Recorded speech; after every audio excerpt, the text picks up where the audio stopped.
Hello, everybody. Welcome to this episode of the Conscious Grief series. I am delighted to be here with Cate Coffelt today. Cate is an award-winning evidential spiritual medium, spirit medium, and an animal communicator. So welcome, Cate. Thank you. I'm so honored to be here and be part of this wonderful series. And I'm looking forward to listening to all the other interviews as well. It's very exciting. And I'm really honored to be a part of this. So thank you for inviting me. Well, thank you, Cate. And I think we still haven't quite figured out, have we, how I ended up on your email list and No, because I've never given you a reading before. I don't think you've been to any of my events or classes. So I don't know. And I was trying to figure it out. And I think I saw somebody with a similar name. And I thought, oh, if we connected this way, and nope. So I don't know. But I absolutely feel like it was meant to be. We have so much in common. I just love your energy. And I'm so excited that you're doing this and bringing awareness of grief and how we can navigate our loss, whether it's our loved ones in spirit, or if it's the loss through job, or friendships, anything. Loss is loss. So, and we grieve loss, and I'm glad that you're bringing awareness of how to navigate and walk that journey. Thank you. Thank you. Well, I found when I had my very first reading with a medium. Well, I even sent you a little bit of my diary, didn't I? When way back when I was 14 years old, and we had a message from Spirit. And at that time, my mum, we were Christians, we were going to church regularly, and my mum was like, "We don't believe in that stuff." But I had written in my diary how I found it so profound, and I was so happy that my dad was okay, and my dad was having a good time. And in a way, I look back at that now and I think, oh, what a shame that we couldn't have opened up that conversation and gone to see a medium, and how that would have been such a bridge to our grief, actually. Yes. Absolutely. I mean, so, and it's funny because I think we have very similar backgrounds in that way. I grew up as a Christian, and very conservative Christian. So just the very thought of being a psychic or a medium, that was taboo. Like, you don't go there. And, even as an adult, when I I was a Baptist. I went to the Baptist churches. I had mentioned, oh yeah, I walk in a room and I feel this energy sometimes. And they're like, oh, and I quickly learned, you do not speak of anything that's, outside of what's in the Bible, or what they teach. And it's a shame, because I think it inhibits the process of grief and feeling a deep sense of connection. And my mom, she she was abusive with me in childhood, and she's come through in spirit, making up for what she did in the physical world. And one of the very first reading I had was with a wonderful medium, and he brought in so much evidence that it just totally made me question my Christian faith. It was like, well, wait a minute. I had to step back because my mom was a solid Christian. And in this reading, one of the very first things she told me was, I made a mistake. Like, I thought about this incorrectly. And I'm like, no, she didn't, because, I'm deep rooted in my faith, and all those messages that you're brought up with, you learn these Bible verses, and that's what they are, just Bible verses. You're not taking in the whole context of what that Bible verse meant, or what it was meant for, So, yeah, but spirit, that's brought so much healing and like crazy stuff, and I even am writing about it a little bit, which I'm not going to talk about too much because I kind of mum's the word, but there's, it's an exciting story. Like, my mom connected me with her family that I hadn't seen in 40 years. And it's a phenomenal way she did this. And it was all through the other side. So it's even more than just receiving a message. from our loved ones. It's really, they are here. They're here. They're here to help us. And when we ask for something, they'll help us. They'll get us those answers if we're open to it. If we don't block that energy and dismiss what they're trying to do. And yeah, so I finally, many years after that, message that I had mentioned, it wasn't until my mid 30s that I went to see a medium for the first time. And because I was so fearful, to begin, I was, because of the indoctrination that I'd had. Well, we're taught we're going to go to hell if we consult the medium. I mean, all the books like, Leviticus, Deuteronomy, Chronicles, Second Chronicles, it's all listed, so it's just ingrained in us that we are taught to fear the unknown. And that's what the occult is. That's all that word means, occult. Everybody thinks, Christians are taught to think that's a real scary, taboo word. All it means is hidden. It's what's hidden, right? The unknown. And they're so afraid of that connection because it's the truth. And most people, honestly, don't want to hear the truth. They want to live in what they want to believe. So what would you say to somebody who was kind of a bit like me, who was like thinking, I'm really interested in that world, but I know it's bad and I could go to hell, like if someone was interested in coming to see a medium like yourself, but they were afraid, what would you say? Yeah, it's such a hard road to navigate, right? I had to face it myself. And I will tell you, pray, go inside, go into meditation. It's so funny. It's all semantics too, language, because Christians will say it's, you're praying to Jesus to get to God. At least that was the denomination I belonged to. I belonged in a denomination that believed in predestination. God chose his handful of children to go to heaven with him, and anybody else is going to hell. Like, really? But that fear is so real, and it's so ingrained. And I will have clients on occasion say, hey, I have this fear. I would not recommend going into a medium reading if you are so full of fear, because you're not going to enjoy it and you're going to find every excuse to invalidate the reading. But what I would recommend is going into prayer. I kind of got thrown into it in an interesting way. I had a high school friend that I hadn't connected with in decades. And she had reached out to me and she said, I know you're intuitive. Like, how does she know that? I mean, at the time I didn't. I was still like waking up going, what is all this? Like, who am I?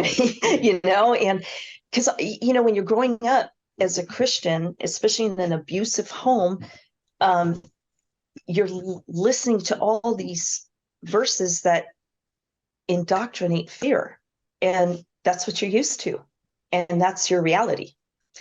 And so when my friend asked me this question, she had been having a dream, and is it going to come true?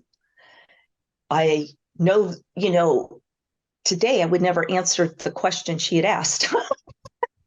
but I didn't know what I was doing at all at that time. I'd never been into a mediumship circle. I've never been to an intuitive development class. But as soon as, I got off Facebook with her, I went into prayer and I'm like, Jesus, she wants my help. And I don't want to hurt my friend. I mean, this is how afraid I was of this. I said, if this is wrong, if mediumship is wrong and it's a sin and I'm going to go to hell for this, I need you to shut this down now. Like, shut it down. I said, but if this is truly a gift, as everybody says it is, is if it's truly something that we all have this ability to do, that's innate within us. Some are more gifted than others, just like some can learn music more easily than others. No different. Same thing. I said, then help me help my friend.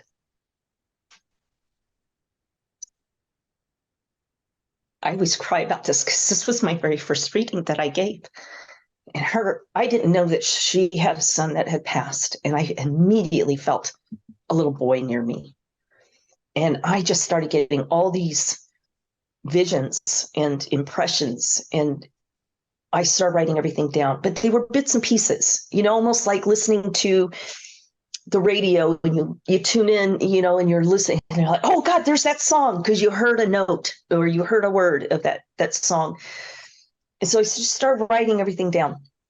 And of course, I didn't know how to open up or shut down or anything. And I tried to go to bed and I didn't sleep at all because the little boy was with me. He's walking around the house with me. I could feel him, And so I called my friend the next morning and I shared everything with her.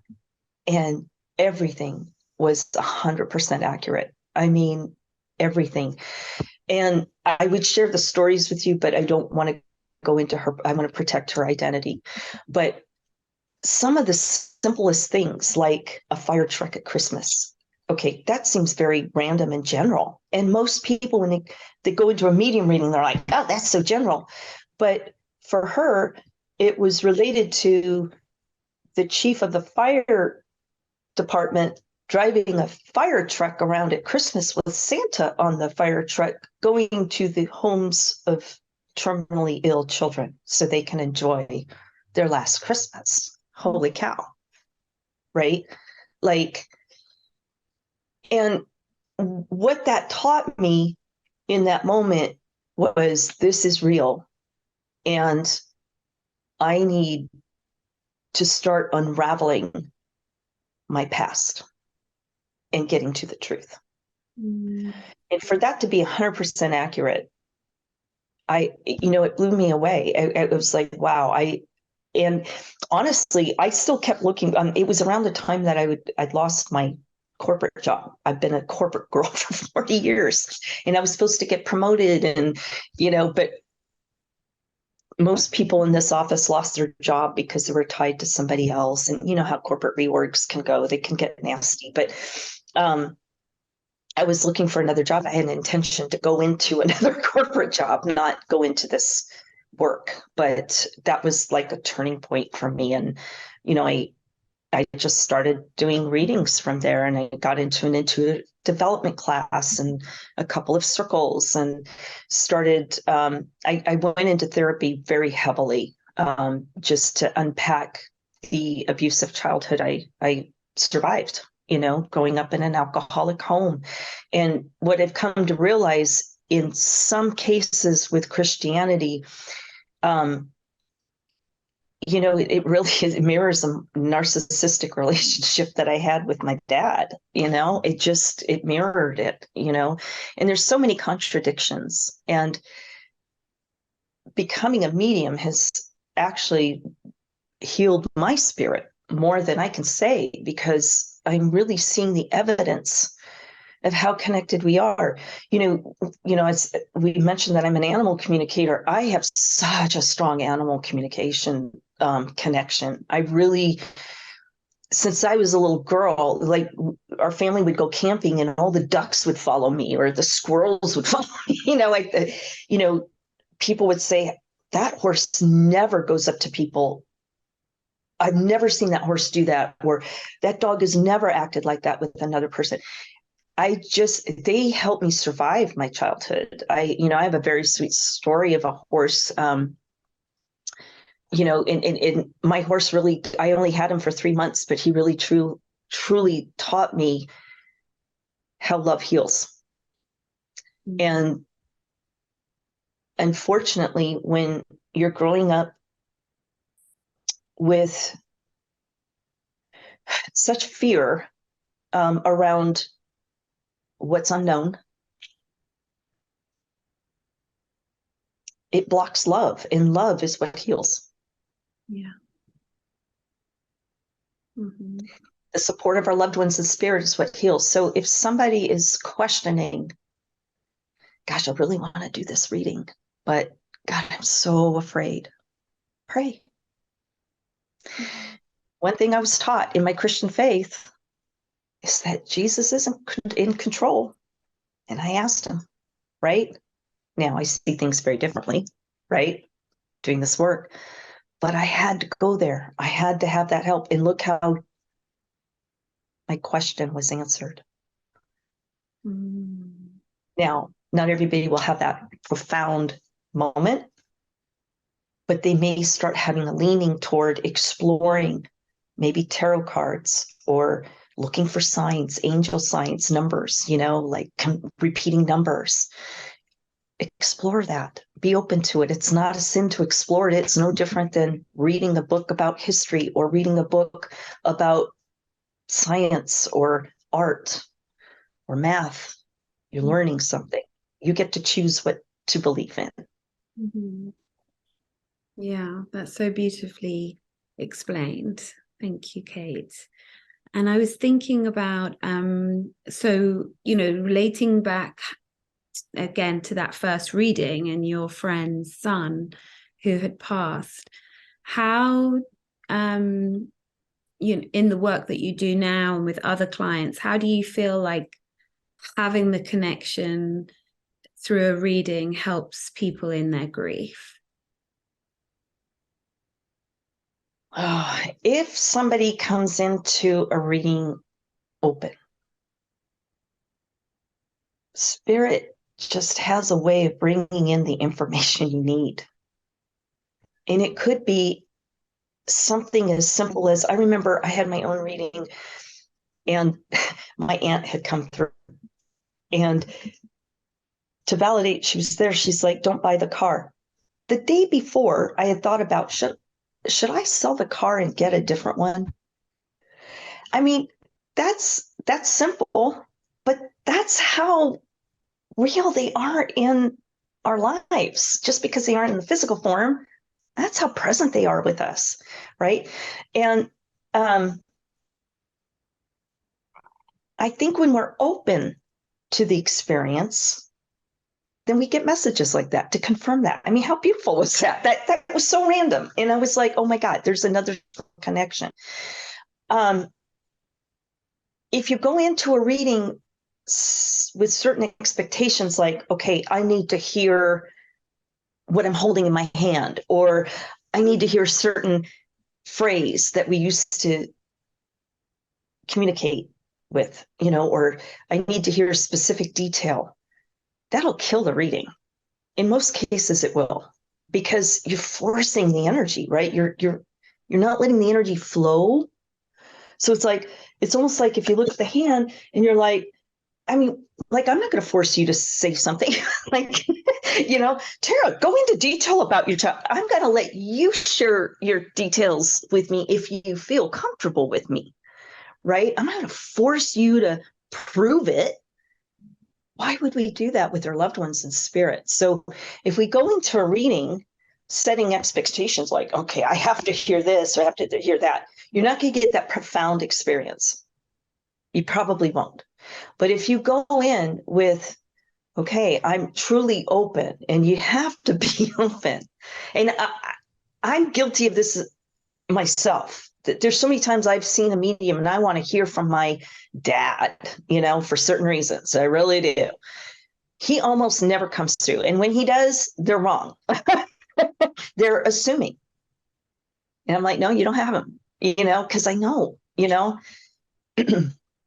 and that's in part my fault, because I come in with the expectation to hear from him and wanting to hear certain information, because I'm human, right? We're all human. We want to do it. But if we go into a reading absolutely open and just really pray before, go into meditation, whatever you're comfortable with, and you just ask for what's your, the information for your highest good, oh my God, you're going to have an experience of a lifetime. My very first reading, I did not go in with expectations, except I wanted to know, should I be doing this work? Because, and oh my God, the medium came, see, my cousin came through, very first one, my cousin. And I knew she came through because if my mom had come through, I probably would have been skeptical and not believed it. I would have questioned it. But here he did. He gave me so many validations about my cousin. I was like, whoa, how did, to the Janis Joplin. She loved Janis Joplin. I'm like, how did she likes Janis Joplin? Like, wow, and that first reading for me was so thrilling and scary at the same time because I was still really deep in my faith. And I was like, wow, but it really did open my eyes again. Like, but this time it happened to me, not me giving a reading, but it happened to me. And I'm like, oh my God, like this is really real, So to have discernment going into the reading, pray about it. Have that open spirit. If you don't have the open spirit, wait, explore more, do some research, and when picking a medium, absolutely do your research. There's so many frauds now. There's, especially since COVID, I've been impersonated so many times, even physically impersonated to the new city I moved in, and it really had a negative impact on my business. And so be careful who you see, go by reviews, go by referrals. Referrals are the best way. And check out their website. Do they have reviews? How do they work? Some mediums bring in a lot of names. Some mediums bring in a lot of personality details. Some might bring in more memories. Spirit has a way of, I'll navigate through your whole house. I'll walk through your whole house. They'll describe your whole house to me. And, it's just, we all work differently. So you want to work with a medium that you feel can give you the information that can give you that peace, that can give you the healing that you need, right? That connection, that sense of connection that, oh my God, Spirit's right here with me. They are right here. So, but if you're cynical, if you're there just to test, I know it every time. Oh boy, I'm like, oh, why are you even signing up with me? Skepticism is a little different because we're exploring, and I'm a big skeptic. Like, if you don't start giving me information, I had one reading, I think one time it took 47 minutes for the medium to get the first validation correct. But it's just amazing. It's just, so work with somebody you think you can work with, like look at their website, take a deep breath, ask yourself, is this the medium I want to work with? And if, whatever the answer is, follow it. Don't question it. Go with it. Trust it. Thank you for that. Sorry, my little dog is playing up right now. Hold on one moment. Well, that's not a surprise. Do we want to say hi? I know. Yeah, come here. Yeah. Maybe he's got something to say. This is Yes. Oh, yes. By chance, does he like yellow cheese? yeah, he does. He does. Oh, yeah. You need to keep giving him a little bit of that. Just when you're trying to retrain him, because I feel like he's been a little naughty lately, get back on doing the right thing. Just put a little piece of the little cheese on the tip of your finger to reward him when he's doing good, because he's trying to push your boundaries right now. He's like, but it's out of love. He's trying to protect you. He thinks he owns you, but you've got to become the owner. Do you understand? You've got to be the dog mom, Yeah, step up and say, nope, this is the boundary. And reward him with that yellow cheese, because he keeps saying the yellow cheese. I think he really likes that. And he really does like to snuggle next to your ear. Like, I don't know, he does this little thing with his nose or something. He does this, like puts his head there. Yeah. Oh, yes, he loves that. Yes, just that feels so good. He loves you, honey, so much. He's adorable. He's absolutely adorable. He is, and he is very spoiled.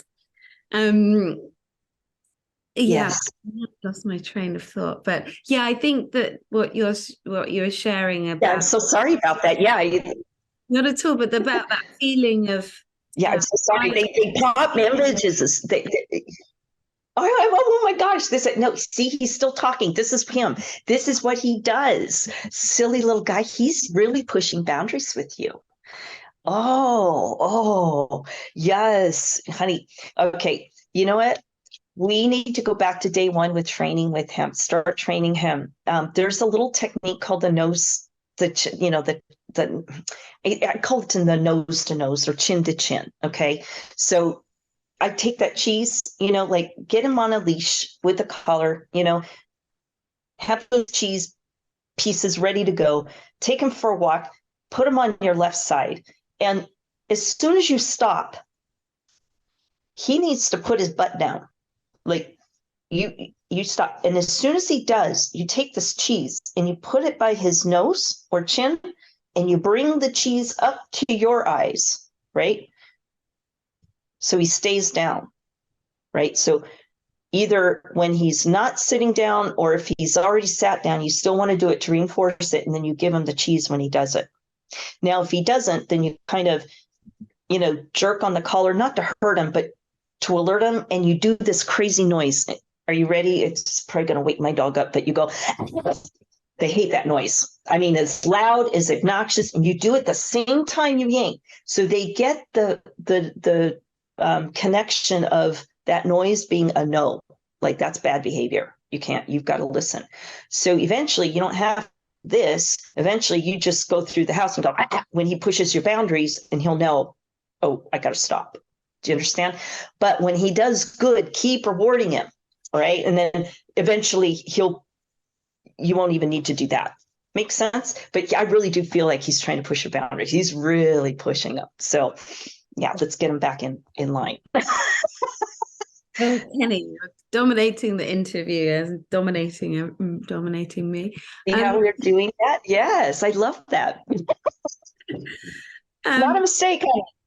but actually, that's a good point as well to talk about Animals. animals in This spirit is as well. absolutely so. And so, like, I told you I have this beautiful story about this horse, but all my animals, I have so many animals. Mediums will say, oh my God, you have so many animals around you. Yes, I do. Um, One of the things growing up Christian and even in my adult life, living the Christian life, I question every single pastor. I've read the Bible from beginning to end a couple times. I'm not a scholar. I don't memorize the Bible, but I've read the Bible. Not once does it mention anything about the animals going to heaven. And I'm like, what happens to the animals? I really, especially as a child, because they were all I had, basically. I mean, for the most part, I really, and one of my, that first reading I told you about, their dog came through, and it's like, oh, okay. And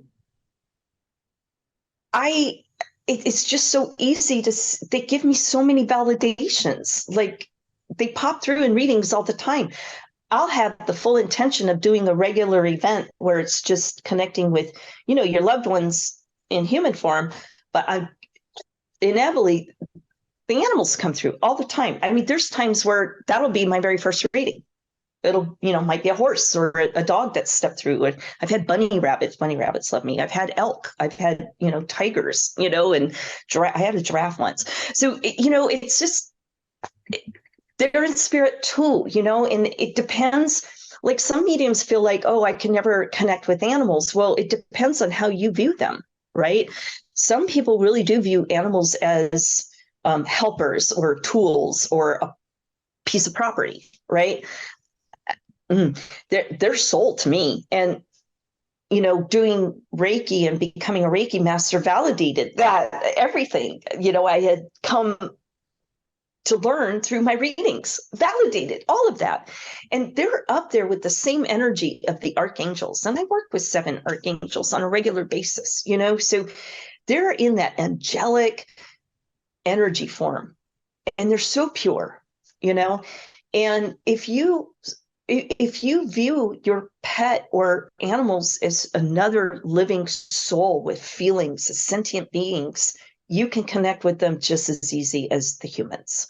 It's just depending on your skill level of tapping into your intuition and how much you overthink what you're receiving, right? And that's all that is, right? So got to stop the overthinking. But yeah, they're definitely over there in spirit with us. And, I have, oh my gosh, I have a whole entourage that helps me. So, they're there.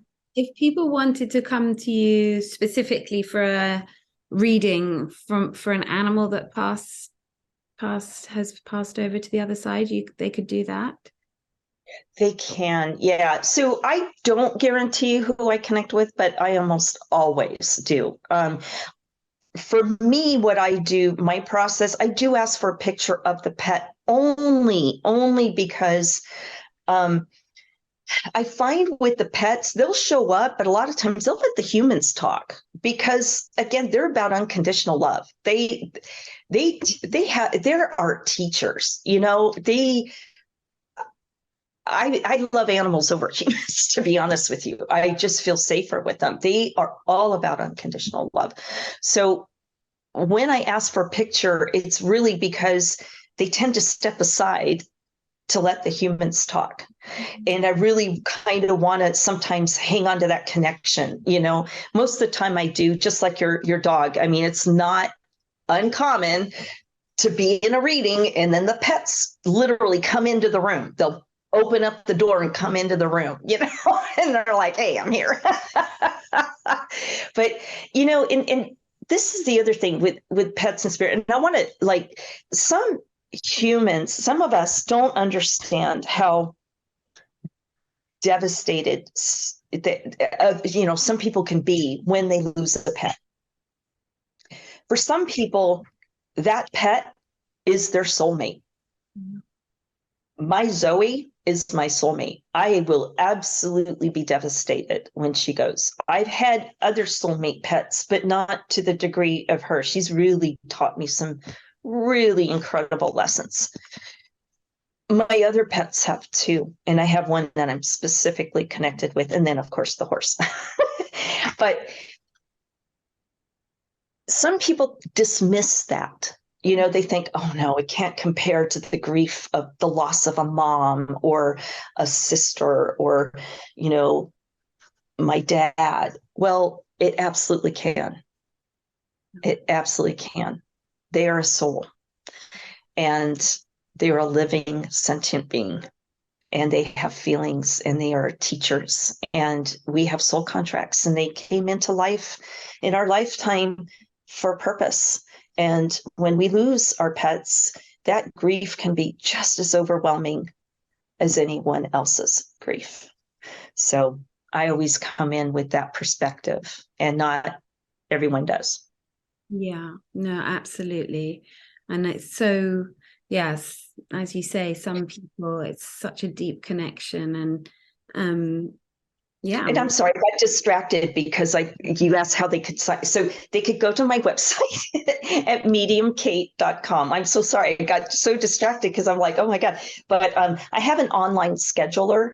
So because I really don't want to talk to anybody prior to reading. I want the least amount of information as possible. So I'm connecting with your pet or your loved one in spirit, whether they're human or animal, right? And so if you go to mediumcate.com, I have my information there. You can email me. You can sign up through the online scheduler. I usually have events and classes going on. I'm going through a little bit of a transition, so I have none posted right now, which we've talked about. So, and again, I want to reiterate to folks, I will never on social media conduct business over direct messaging or through posts, especially these days. I won't even answer questions. I'm so sorry. I'm really putting those boundaries up because I've really, along with many other of my colleagues, have been just bombarded with impersonators. And it really grieves me because, my clients, some of them or some of my followers have never had a reading before. They're evaluating this and then they see somebody posting this crap, like, oh, I feel so drawn to you, oh, my beloved. I don't talk that way, first of all. So, again, do your homework, really do your homework. But you can visit me, you can follow me on my social media. I've had intentions to start up TikTok. I've got a couple of videos out there. It takes a lot of work, but I have a lot to say. So I will be starting that up soon, but I am on Instagram and Facebook at Medium Cate. You will, just to be transparent, I'm restarting my Facebook page. I got hacked by impersonators. They're still controlling the account.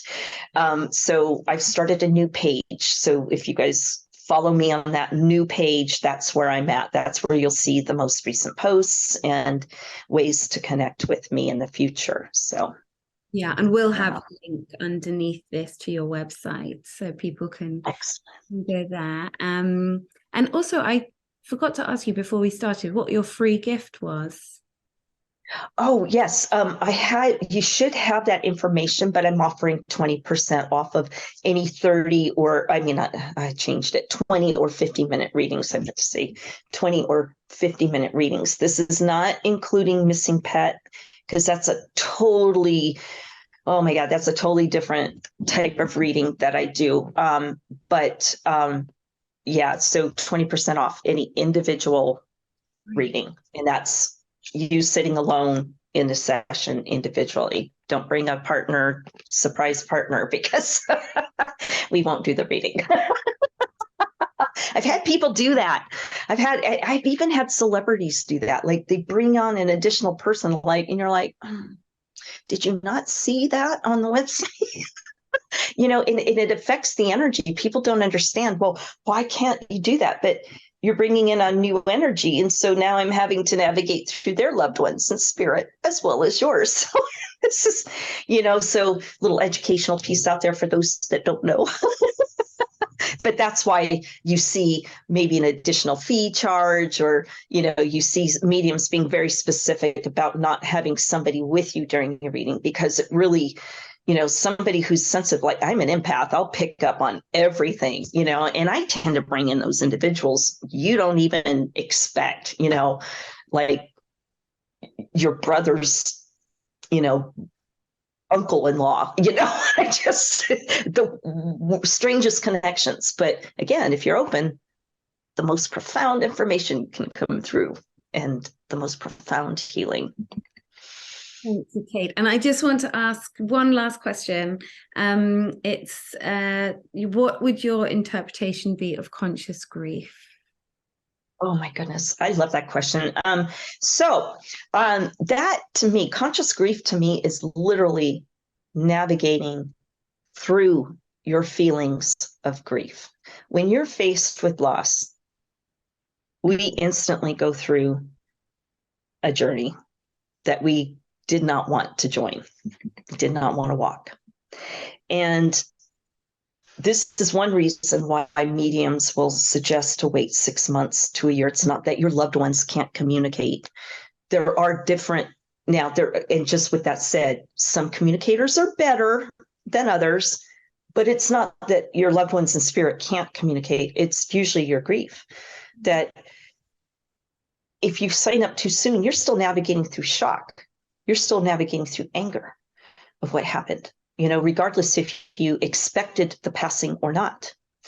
And conscious grief is about walking through those feelings, not around them, not burying them, not swallowing them up, but literally finding that support that you need, whether it's from your loved ones on the other side or in the physical world, where you can navigate those feelings and feel them.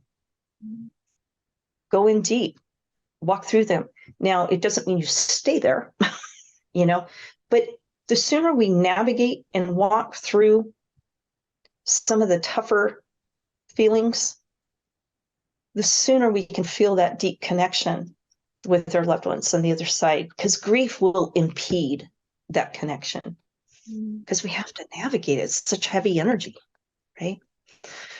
But if we walk through all the stages and ask for the help that we need, your loved ones in spirit will provide you that help. Just don't turn it away. Really, don't turn it away. I mean, you could be even really literal about that. I spoke about my aunt, right? About the car, right? Just because I'm so skeptical myself, after the reading, I was like, okay, let's have a new sign. We have a thing with orange kitties. And so I said, I want to start seeing orange kitties from you. So I know it's from you. Oh my God. The next day, I'm walking my dog, potting her.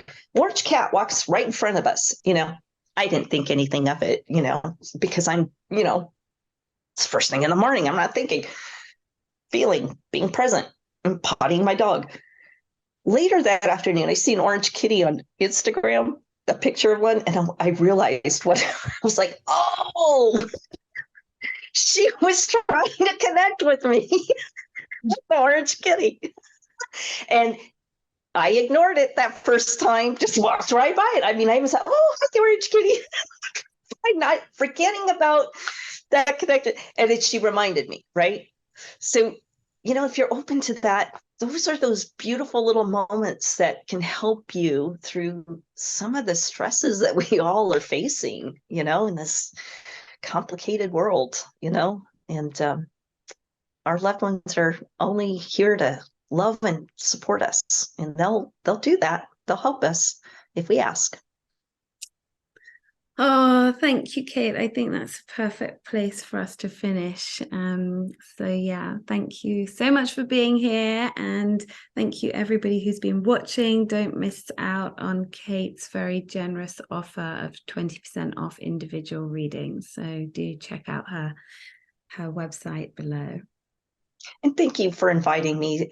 I absolutely love your energy, and I feel so blessed to be able to share my perspective, because we all have different experiences, different perspectives, and if we can get the truth out there and really help people navigate, through their grief and their loss, then the better, and really so they can heal, so we can all heal and be connected and love each other.